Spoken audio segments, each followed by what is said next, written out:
نماز کے احکام و مسائل میں ایک اہم مسئلہ سترے کا ہے۔ ہمارے ہاں اس کا بالکل خیال نہیں رکھا جاتا۔ آپ اس سنت لازمہ کو سنت مہجورہ کہہ سکتے ہیں۔ نبی صلی اللہ علیہ وسلم سے اس کی بہت تاکید آئی ہے، اگرچہ فرض نہیں ہے لیکن نبی صلی اللہ علیہ وسلم نے اس کی بہت تاکید کی، لیکن ہم عام طور پر اس کا بالکل بھی خیال نہیں رکھتے، ذرا بھی اہمیت نہیں دیتے، جس کے نتیجے میں نماز خراب ہوتی ہے، دل میں وسوسے آتے ہیں، خیالات ادھر ادھر جاتے ہیں۔ تو شریعت نے شیطانی حملوں سے بچنے کے لیے نمازی کو اپنے سامنے سترا رکھنے کا حکم دیا۔ ابو داؤد میں 695 کے ریفرنس سے رسول اللہ صلی اللہ علیہ وسلم کا فرمان ہے، جب تم میں سے کوئی سترا کی طرف نماز پڑھے تو اس کے قریب کھڑا ہو، کہیں شیطان اس پر اس کی نماز کو توڑ نہ دے۔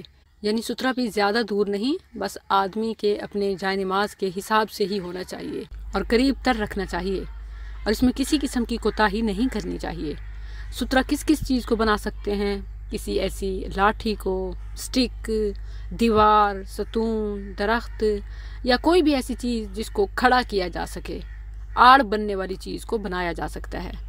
یہ طول میں ہونی چاہیے، لینتھ میں، عرض میں نہیں، چوڑائی میں نہیں۔ بعض لوگ ایک لمبے بانس کو یا اس طرح کی کسی چیز کو لٹا کے رکھ دیتے ہیں، تو یہ ٹھیک نہیں ہے۔ ابن حبان میں 2377 کے ریفرنس کے ساتھ امام ابن حبان رحمہ اللہ سے سترا کے بارے میں مروی ہے، وہ بیان کرتے ہیں یجب ان یکون بالطول لا بالعرض، سترا طول میں ہونا چاہیے نہ کہ عرض یعنی چوڑائی میں۔ سترے کی اہمیت کے حوالے سے مسلم میں 510 کے ریفرنس کے ساتھ رسول اللہ صلی اللہ علیہ وسلم کا فرمان ہے، تمہارا کوئی جب نماز پڑھنے لگے اور اس کے سامنے پالان کی پچھلی لکڑی کے برابر کوئی چیز ہو تو وہ آڑ کے لیے کافی ہے۔ سواری کے اوپر جو کچاوا رکھا جاتا ہے اس کی بیک سائڈ کی جتنی ہائٹ ہوتی ہے تو نبی صلی اللہ علیہ وسلم نے اس کے برابر سترے کی لمبائی کافی قرار دی۔ مثل آخرات الرحل، پالان کی پچھلی لکڑی کے برابر۔ اسی طرح ابن حبان اور دیگر میں رسول اللہ صلی اللہ علیہ وسلم سے صحیح سند کے ساتھ ثابت ہے، لا تصلی الا الی سترہ، کبھی سترے کے بغیر نماز نہ پڑھو۔ تو سامنے سترا رکھ کر نماز پڑھنا افضل ہے، لیکن یہ فرض نہیں ہے، کیونکہ رسول اللہ صلی اللہ علیہ وسلم سے بغیر سترا کے نماز پڑھنا بھی ثابت ہے، جیسے مسند ابی یعلا اور دیگر میں صحیح سند کے ساتھ ہے۔ سیدنا ابن عباس رضی اللہ عنہما بیان کرتے ہیں، ایک دفعہ میں اور بنو ہاشم کا ایک لڑکا گدھے پر سوار ہو کر رسول اللہ صلی اللہ علیہ وسلم کے پاس آئے۔ آپ صلی اللہ علیہ وسلم نماز پڑھا رہے تھے، ہم گدھے سے اترے اور اسے چرنے کے لیے چھوڑ دیا، پھر آپ کے ساتھ نماز میں شامل ہو گئے۔ ایک شخص نے پوچھا، کیا آپ صلی اللہ علیہ وسلم کے سامنے نیزہ تھا، یعنی سترے کے طور پر کوئی چیز؟ کیونکہ رسول اللہ صلی اللہ علیہ وسلم اکثر اوقات اپنا نیزہ ہی آگے گاڑ دیتے جو سترا بن جاتا، تو انہوں نے فرمایا نہیں۔ اس سے معلوم ہوتا ہے کہ لازماً تو نہیں، البتہ ترجیحاً ضروری ہے۔ صحیح ابن حبان میں 2375 کے ریفرنس سے رسول اللہ صلی اللہ علیہ وسلم کا فرمان ہے، اذا صلی احدکم، جب تم میں سے کوئی نماز پڑھے تو سترا رکھے اور اس کے قریب کھڑا ہو، کیونکہ شیطان نماز میں خلل ڈالنے کے لیے نمازی اور سترا کے درمیان سے گزرتا ہے۔ اسی طرح مسلم میں 510 کے ریفرنس کے ساتھ ہے، نبی صلی اللہ علیہ وسلم نے فرمایا، فَإِذَا لَمْ يَكُنْ بَيْنَ يَدَيْهِ مِثْلُ آخِرَةِ الرَّحْلِ فَإِنَّهُ يَقْطَعُ صَلَاتَهُ الْحِمَارُ وَالْمَرْأَةُ وَالْكَلْبُ الْأَسْوَدُ، الْكَلْبُ الْأَسْوَدُ شَيْطَانٌ۔ نمازی کے سامنے پالان کی پچھلی لکڑی کی مانند سترا نہ ہو تو گدھا، بالغ عورت اور سیاہ کتا گزرنے سے نماز ٹوٹ جاتی ہے۔ سیاہ کتا شیطان ہے۔ اچھا، اس حدیث میں دو چیزوں یعنی گدھا اور کتا، ان دو کے گزرنے سے نماز کے ٹوٹ جانے کا ذکر ہے۔ تیسرا جو لفظ ہے والمرأہ، یہ مطلق ہے، کون سی عورت؟ اس کا مقید، اس کی قید ہمیں سنن ابن ماجہ میں 949 کے ریفرنس کے ساتھ ملتی ہے، جس میں لفظ ہے المرأۃ الحائض، یعنی بالغ عورت۔ یہ ترجمہ اکثر محدثین نے کیا، یعنی وہ عورت جس کو حیض آتا ہو، یعنی بالغ عورت، یا یہ بھی ہو سکتا ہے کہ وہ عورت جو حالت حیض میں ہو، یعنی حائضہ عورت۔ اور یہ بھی اہم بات ہے کہ اس حدیث میں جو لفظ ہے فَإِنَّهُ يَقْطَعُ، کہ نماز منقطع ہو جاتی ہے، جمہور کے نزدیک تو واقعی ان تین چیزوں سے نماز ٹوٹ جاتی ہے، لیکن ام المؤمنین عائشہ رضی اللہ عنہا چونکہ اس سے مراد ایک مطلق عورت لیتی تھیں تو وہ اس بات سے تائید نہیں کرتی تھیں، اور یہ ان کا ذاتی موقف تھا، ایک ان کا اپنا اجتہاد، اپنا فہم، اور اس لیے بھی کیونکہ نبی صلی اللہ علیہ وسلم جب نماز پڑھ رہے ہوتے تھے وہ آپ کے قریب لیٹی ہوتی تھیں یا آپ کے سامنے لیٹی ہوتی تھیں، اور آپ جب سجدہ کرتے وہ اپنے جسم کو سمیٹ لیتی، ٹانگیں ہٹا لیتی، تو اس بنا پر وہ سمجھتی تھی کہ عورت کے آگے آنے سے نماز نہیں ٹوٹتی۔ حالانکہ اس حدیث میں تو گزرنے کا ذکر ہے، یعنی نماز کا جو انقطاع ہے، منقطع ہوتی ہے، وہ گزرنے سے ہوتی ہے، حائضہ عورت کے یا بالغ عورت کے گزرنے سے، نہ کہ لیٹنے اور بیٹھنے سے۔ اور پھر یہ بھی اہم ہے کہ یہ جو نماز کے ٹوٹنے کا ذکر ہے، منقطع کا لفظ ہے، تو جمہور کے نزدیک واقعی ان 3 چیزوں سے نماز ٹوٹ جاتی ہے، اور ایسا نمازی دوبارہ نماز پڑھے، نئے سرے سے نماز پڑھے۔ حدیث کے ظاہر سے بھی یہی معلوم ہوتا ہے، لیکن انقطاع کا ایک اور بھی ترجمہ کیا جاتا ہے کہ صحت و فضیلت میں انقطاع واقع ہوتا ہے، یعنی نماز تو ہو جاتی ہے لیکن فضیلت اور اس کی صحت، اس میں فرق پڑتا ہے، اس سے منقطع ہوتی ہے۔ یہ حدیث چونکہ صحیح مسلم کی ہے، اس کی صحت پر تمام کا اتفاق ہے، اور اس کے ظاہر سے یہی معلوم ہوتا ہے کہ ان 3 چیزوں کے آگے گزرنے سے نماز ٹوٹ جاتی ہے، تو لہٰذا دوبارہ پڑھنی چاہیے۔ اور اگر کوئی سترے کے اندر سے گزر رہا ہو، یعنی نمازی اور سترے کے بیچ میں سے، تو متفق علیہ حدیث ہے، رسول اللہ صلی اللہ علیہ وسلم نے فرمایا، جب کوئی شخص کسی ایسی چیز کو سامنے رکھ کر نماز پڑھے جو اسے لوگوں سے بچائے، پھر اگر کوئی اس کے آگے سے گزرنا چاہے تو وہ نمازی اسے روکے، یعنی نماز میں ہی، اگر وہ باز نہ آئے تو اس سے لڑائی کرے، یعنی زبردستی اس کو پیچھے ہٹائے، کیونکہ وہ شیطان ہے، یعنی شیطان اسے وہاں سے گزار رہا ہے، اس کے روپ میں ایک قسم کا شیطان ہے۔ البتہ سترے کے پیچھے سے، یعنی سترے کے بعد آگے سے اگر کوئی گزر جاتا ہے تو نقصان نہیں ہوتا۔ اس حوالے سے مسلم میں 499 کے ریفرنس کے ساتھ ہے کہ سترے کے پیچھے سے کسی کے گزرنے سے نقصان نہیں ہوتا۔ اسی طرح بیٹھے یا لیٹے شخص کے پیچھے نماز پڑھی جا سکتی ہے، وہ بھی ایک قسم کا سترہ ہوگا اور اس کی حرکت سے کوئی فرق نہیں پڑتا۔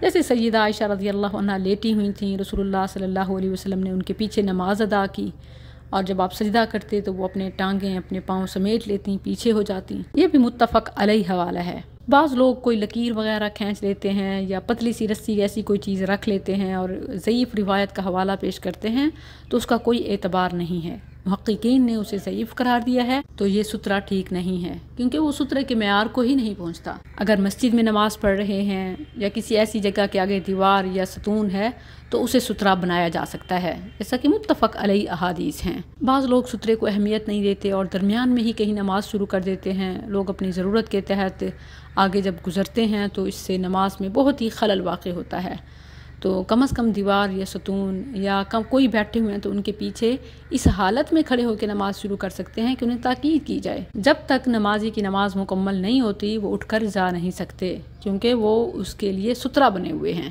اور اگر اٹھ کر چلے جائیں تو وہ گزرنے والے کی طرح ہوں گے جو کہ گناہ گار ہے۔ متفق علیہ حدیث ہے، رسول اللہ صلی اللہ علیہ وسلم نے فرمایا، لو يعلم المار بین یدی المصلی ماذا علیہ لکان ان یقف 40 خیرا له من ان یمر بین یدیہ۔ نمازی کے سامنے سے گزرنے والے کو اس کے گناہ کا علم ہو جائے تو وہ 40 سال، ماہ یا دن تک ٹھہرا رہے، یہ اس کے لیے اس کے سامنے سے گزرنے سے بہتر ہے، یعنی اتنا عرصہ بھی ٹھہرنا پڑے تو ٹھہرا رہے، کیونکہ گزرنے کا بہت گناہ ہے۔ بعض لوگ کہتے ہیں کہ اگر سترہ نہ ہو تو بہت دور سے جا کے گزر سکتے ہیں، اس پر بھی کوئی صحیح حدیث نہیں ہے۔ جو روایات پیش کی جاتی ہیں وہ انتہائی ضعیف ہیں، تو لہٰذا اتباع رسول اسی میں ہے کہ نمازی کے آگے سے نہ گزریں، اور نمازی نماز سے پہلے سترے کا اہتمام کر لیں۔ اسی طرح نماز سے پہلے دل میں نیت کرنا لازمی ہے، ورنہ نماز نہیں ہوگی۔ بخاری کی پہلی حدیث ہے، رسول اللہ صلی اللہ علیہ وسلم نے فرمایا، انما الاعمال بالنیات، تمام اعمال کا مدار نیت پر ہے۔ نیت کا معنی ارادہ ہے، یعنی کسی کام کے کرنے کا دل میں سوچنا۔ زبان سے نیت کے الفاظ کہنا نہ رسول اللہ صلی اللہ علیہ وسلم سے ثابت ہے اور نہ کسی صحابی سے، حتیٰ کہ کسی تابعی اور امام نے بھی یہ نہیں کیا۔ روایات میں اس کے الفاظ عربی میں آنا تو دور کی بات ہے، آپ خود مشاہدہ کرتے ہیں کہ مختلف زبانوں والے، سرائکی، اردو، پنجابی اور اسی طرح مختلف قسم کی اپنی علاقائی زبانوں میں نیت پڑھ رہے ہوتے ہیں۔ اگر نیت پڑھی جاتی تو عربی میں ثابت ہوتی، اس سے بھی پتہ چل جاتا ہے کہ نیت پڑھی نہیں بلکہ کی جاتی ہے۔ یعنی نماز سے پہلے آپ یہ ارادہ کر لیں کہ نماز خالص اللہ کے لیے پڑھ رہے ہیں، اور پھر یہ کہ کیا پڑھ رہے ہیں، کون سی پڑھ رہے ہیں، یہ بھی ذہن نشین کر لیں، مطلب اپنے ذہن میں ڈیسائیڈ کر لیں، جیسے فلاں نماز پڑھ رہی ہوں، فلاں سنت یا فرض یا نفل کون سا حصہ ہے، کتنی رکعات ہیں، یہ پوری تفصیل آپ کے ذہن میں ہو، اسی کو مد نظر رکھ کر نماز پڑھیں۔ اس سے خشوع و خضوع بھی پیدا ہوتا ہے اور نماز قبول بھی ہوتی ہے۔ خشوع و خضوع کو تو نماز کے تمام ارکان میں انتہائی اہمیت حاصل ہے۔ شریعت اسلامیہ نے ہمیں کچھ ایسے اعمال بتائے ہیں کہ جن سے خشوع و خضوع پیدا ہوتا ہے۔ مثلاً جب پیشاب پخانہ یا پیٹ میں گیس وغیرہ ہو تو نماز ادا نہ کریں، پہلے فارغ ہوں اور پھر نماز پڑھیں۔ اسی طرح جب بھوک لگی ہو اور کھانا بھی موجود ہو تو نماز نہ پڑھیں، پہلے کھانا کھا لیں۔ یہ مسلم کا حوالہ ہے۔ اسی طرح مسلم میں ہی ہے کہ جب شدید نیند آ رہی ہو تب بھی نماز نہ پڑھیں، بلکہ پہلے نیند پوری کر لیں۔ اسی طرح مسلم میں ہے کہ جماعی شیطان کی طرف سے آتی ہے، اسے روکنے کی کوشش کریں تاکہ سستی پیدا نہ ہو، کیونکہ یہ خشوع و خضوع کے منافی ہے۔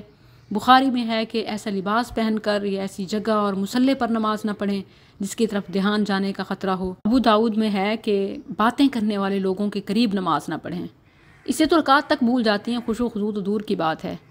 اسی طرح سترے کا آپ نے ابھی جانا کہ یہ خشوع و خضوع میں بہت اہم ہے، کیونکہ شیطان پھر اثر انداز ہوتا ہے، اور اگر جماعت کے ساتھ نماز پڑھ رہے ہوں تو پاؤں سے پاؤں، کندھے سے کندھا ملا کر کھڑے ہوں، بیچ میں جگہ خالی ہونا، یہ خشوع و خضوع میں فرق پڑتا ہے۔ اسی طرح نماز پڑھتے ہوئے دل میں یہ خیال پیدا کریں کہ میں اللہ کے سامنے کھڑا ہو کر اسے دیکھ رہا ہوں، اور اگر یہ خیال پیدا نہ ہو تو کم از کم یہ خیال ضرور پیدا کریں کہ اللہ مجھے دیکھ رہا ہے۔ یہ مختلف احادیث کے ریفرنس سے ثابت ہے۔ اسی طرح نماز کا ترجمہ یاد کر لیں جو آگے آپ کو سکھایا جائے گا، تاکہ ہمیں علم ہو کہ ہم اپنے رب سے کیا کہہ رہے ہیں۔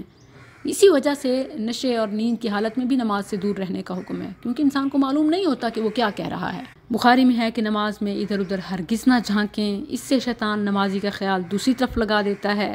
نماز میں بلا وجہ خلاف نماز حرکت نہیں کرنی چاہیے۔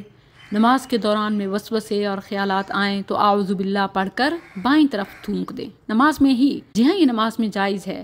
مسلم میں 2203 کے ریفرنس سے ہے، سیدنا عثمان بن ابی العاص رضی اللہ عنہ نے رسول اللہ صلی اللہ علیہ وسلم سے نماز میں بھولنے کی شکایت کی، تو آپ صلی اللہ علیہ وسلم نے فرمایا ذاک شیطان یقال له خنزب فاذا احسست فتعوذ باللہ من وادفل علی یسارک ثلاثا۔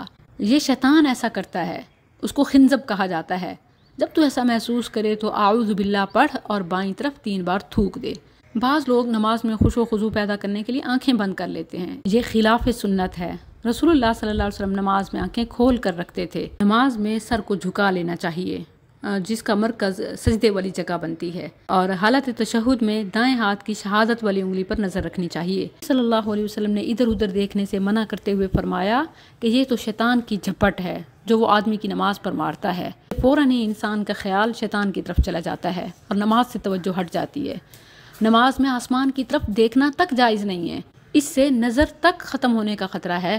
رسول اللہ صلی اللہ علیہ وسلم نے فرمایا، یہ مسلم میں 428 کا ریفرنس ہے، لَيَنْتَهِيَنَّ أَقْوَامٌ يَرْفَعُونَ أَبْصَارَهُمْ إِلَى السَّمَاءِ فِي الصَّلَاةِ أَوْ لَا تَرْجِعُ إِلَيْهِمْ۔ لوگوں کو نماز میں آسمان کی طرف نگاہ اٹھانے سے ضرور رک جانا چاہیے، ورنہ ان کی بینائی جاتی رہے گی۔